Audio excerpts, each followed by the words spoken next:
What's up, guys? This is Bryce Van Hoosen from Silver Talon, and this is the long-awaited newest episode of My Guitar Mods. And today we're going to talk about this Jackson Stealth EX Professional from 1992. Yeah.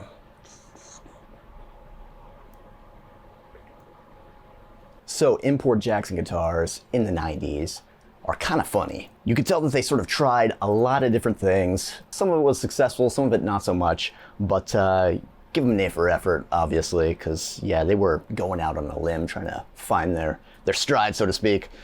But after the success of the made in Japan model series of Charvel guitars and the later 80s editions, such as I have here the 575 bass, and my personal favorite, my 375 Deluxe, made in Japan from 1989. Right, so these Charvel imports were basically wildly successful, and still kind of are. They're fan favorites. Everybody really likes the 375 whenever I post that on Instagram, which you should be following me there. If you're not, what are you doing? But anyway, so they were wildly popular, and then into the 90s, Jackson decided that they wanted in on a bit of that import action. So they introduced a couple different lines of Jackson guitars that were made in Japan, and the Professional series being most famous among them. So the Professional series obviously has a very special place in Jackson guitar fanatics' hearts. Those old 90s is old now, made in Japan guitars are pretty sought after and fetch kind of a bit of money on the used market, on the old reverb. So when I saw this one, a Stealth EX Professional from 1992, I pretty much had to get it. This, of course, is the famed and slightly rare stone granite. I forget what they called it in the actual manual, but it is the stone or granite finish.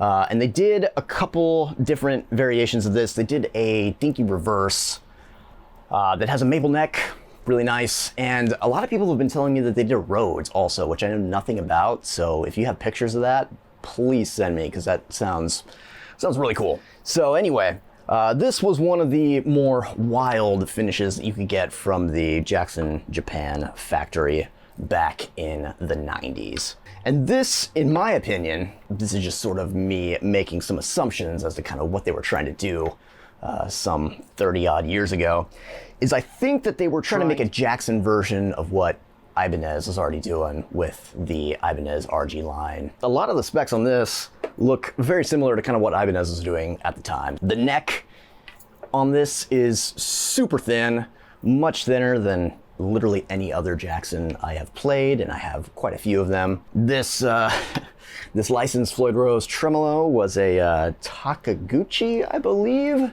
and this is, well, it was pretty famous amongst Ibanez users as being a fairly terrible tremolo. We'll get to that later. And then, of course, the input jack being the, the barrel jack. This style, not something that Jackson usually did, and still not a very popular Jackson feature. I don't really see them using this at all these days, to be completely honest. The body is incredibly thin, much more in line with something that, again, Ibanez was kind of doing and is still more known for. So, yeah, in my opinion, this is Jackson kind of taking a run. Jackson Japan sort of taking a run at the Ibanez import guitar shredder market. All right, so let's talk about some of the changes that I made to this guy from when I got it. So this thing, it came from Florida, and oddly enough, it was in pretty good shape. There was some strange stuff going on with this bridge. We'll talk about that. But the body, in and of itself, pretty nice. There's a little bit of chipping on the headstock. Not too bad. And honestly, the frets, there is quite a bit of fret left on this guitar. So a little bit of indentation on the first to third fret, the fifth and sixth. kind of where, you know, all the rhythm thrash guitar players are going to want to do their riffing. But that's okay. And so I think the issues with the bridge were probably why the original owner of this guitar sort of sold it in the first place. So the changes that I made obviously went with EMG pickups here. So stock pickups, I don't really remember what those are called. Some Jackson aficionado with a bunch of catalogs can probably let me know in the comments. But they actually sounded pretty good. Not too bad, if I'm being completely honest. But, you know, being an EMG artist, I am a big fan of EMGs.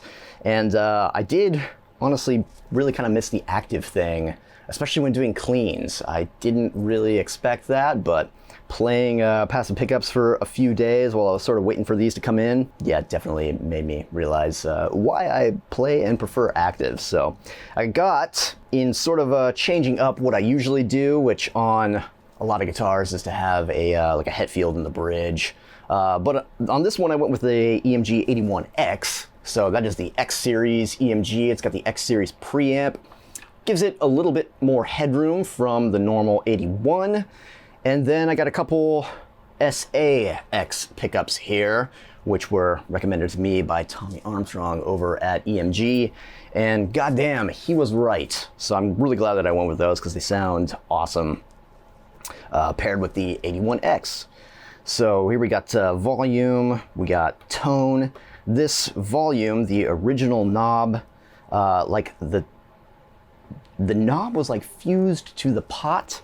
I got some video of me taking out the original electronics, and I literally had to drill all the way through the volume pot to get it to come off of the guitar. It was just so many years of just sweat and heavy metal and Florida humidity, I assume, causing it to basically just get stuck onto the pot. So that was an adventure.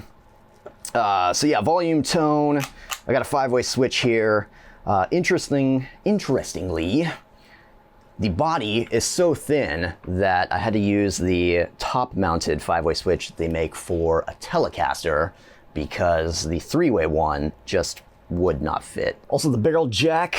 This is kind of interesting because, of course, with EMGs you need to have a stereo jack so that you're not just basically leaving your 9-volt battery plugged in all the time. So that is a little bit weird, a little bit interesting, and I thought that was going to give me more problems than it ended up doing. But it really wasn't too bad. You can just find like a stereo barrel jack on eBay. There's a bunch of people that are selling them, so check that out if you need one. The bridge, I'm going to come back to this because I have a lot of things to say. All right, headstock. So I got basically Goto locking tuners, because that's what I'm into. I am super lazy when it comes to doing string changes and wrapping strings and all that kind of stuff. I admit it's completely overkill to have locking tuners and a locking nut, but it's my guitar, so there you go. Also, the wrench holder. I pretty much add these to all of my Floyd Rose equipped guitars because, I don't know, just something about having the wrench there on the back of the headstock, easily accessible. Super nice. Right. In the back, I got a tremolo stabilizer, 2 springs here, and yeah, there we go. Really not a whole hell of a lot to see here. So, the bridge. Let's talk about the bridge. So currently what I have in here is a Wilkinson Pro Series? M Series? Is that what it is? I don't know. But I don't think I'm gonna keep this in here, to be completely honest. It's not awesome. It's not an optimal bridge. Here is why. Basically, when you go down, I don't know if you can hear that.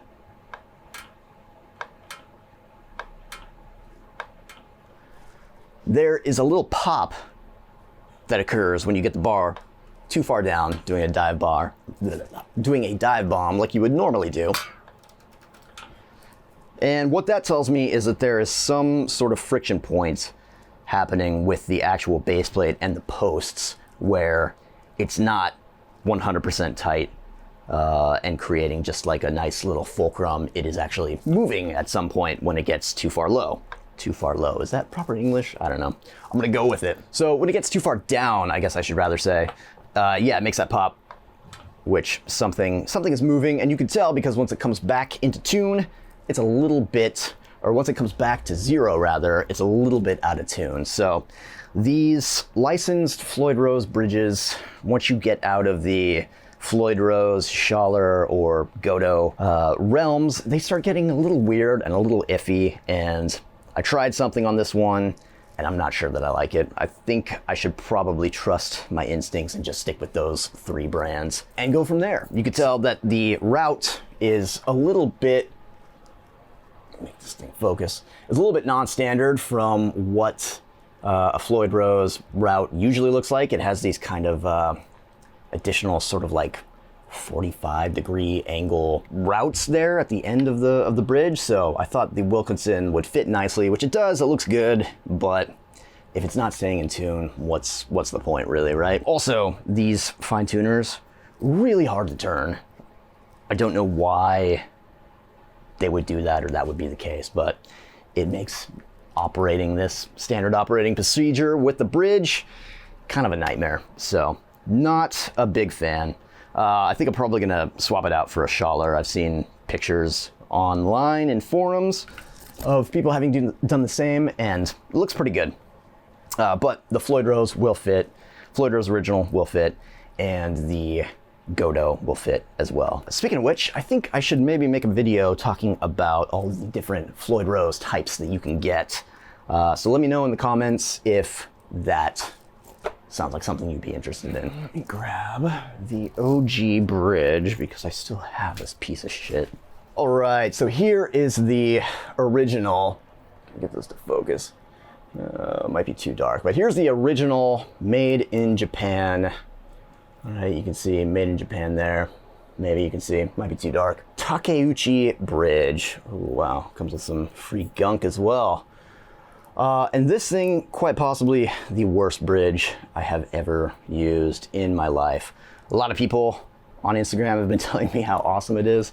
I don't know, maybe this one's just extremely beat up, but I'm gonna disagree with you on that one. So first off, and the reason why I think that this guitar was probably sold in the first place is that the posts had started to basically slide forward. So they were tilting forward, so much so that the front of the bridge was colliding with the body. So that is adding just an infinite amount of friction points, which, if you know anything about how a Floyd Rose or kind of floating bridge like this works, friction is not at all what you want. Secondly, when I was going to basically replace those, right, I was gonna take them out, add some new ones, I had noticed that at some point, this treble side had basically carved a new divot into the head of the bridge post, and it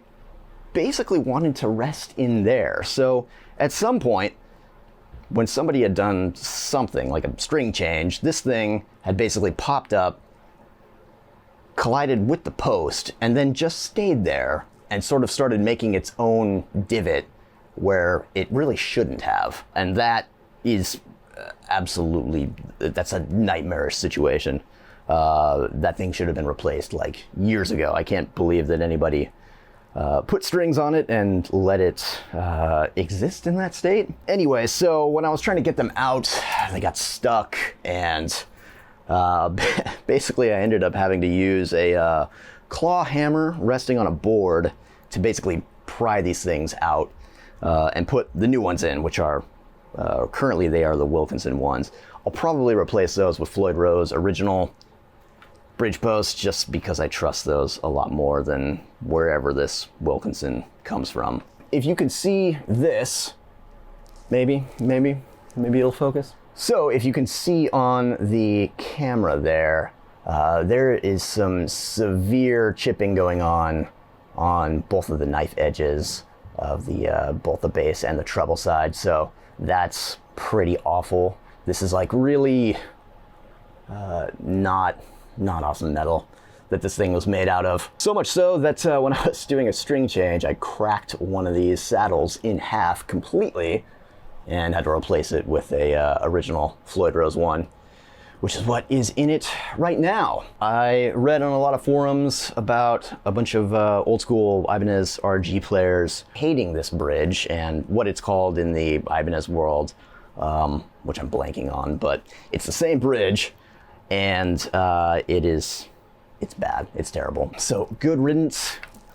They left kind of a weird route for it, but good that the classic tried and true Floyd Rose or Schaller Floyd Rose or Godot or what have you will fit there instead. All right, have I said everything that I could say about the bridge? I think so. The only other real change that I made here was I put some Dunlop strap locks on this. I used to be a big Schaller strap lock fan. All of my other guitars basically had those, but I've kind of gone over to the Dunlop side recently, mostly because they make the flush mount ones, which I think I did an install video of a few months ago, and yeah, those are awesome. That's a really cool progression of the strap lock technology, I guess, if you will. So I dig that. So anyway, I've been converting all of my strap locks over to the Dunlop ones, and yeah, these ones look good. The flush mount don't look super awesome for basically this Strat horn, in my opinion. It gets kind of weird because it's gonna be flat and the whole thing's round, and I don't know why you would do that anyway, but so the originals look good. There you go. That's what we got on this one. Okay, so I'm gonna plug this thing into my rig, which is right here. I'm going into my, you can't see it, but I'm going into my 78 Marshall JMP 2203.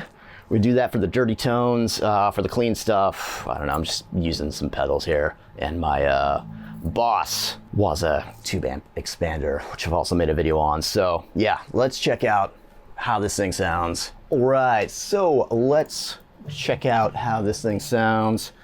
Right now I'm going through clean. And we got the pickup selector switch on the neck pickup here.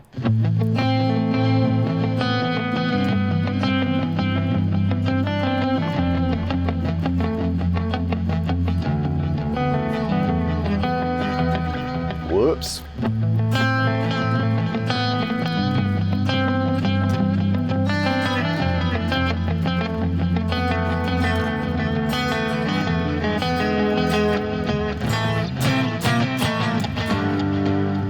All right, so if I do neck and middle.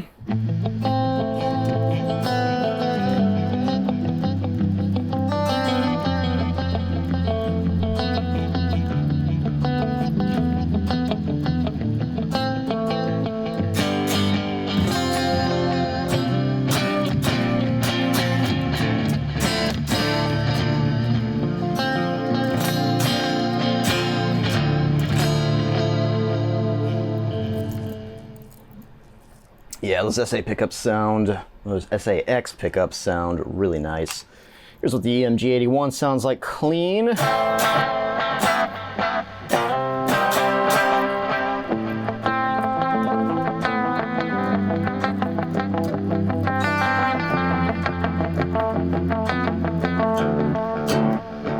Yeah, maybe not the cleanest or the best pickup for clean. Let's switch over to the JMP. See what that guy sounds like. All right, cool. Here's my rhythm tone.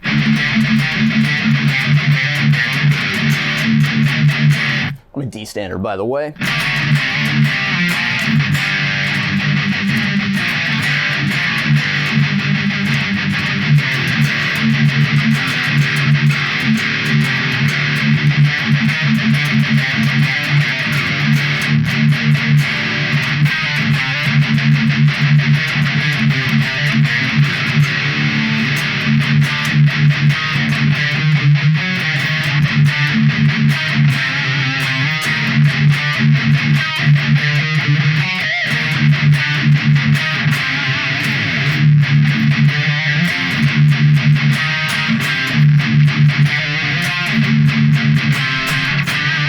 That's not how that goes.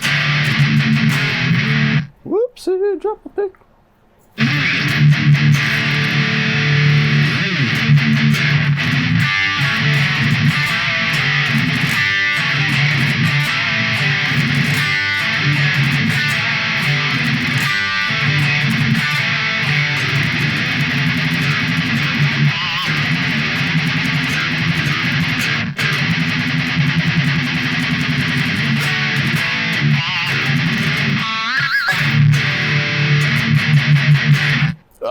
Yeah, the 81X just sounds so good.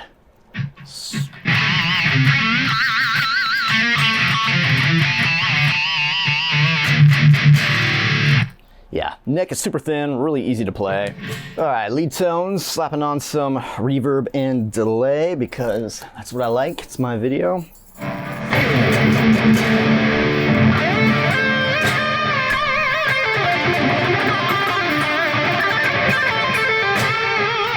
I should have warmed up.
Neck and middle position now.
Yeah, man, super fun to play. This is the Jackson Stealth EX Professional from 1992, made in Japan.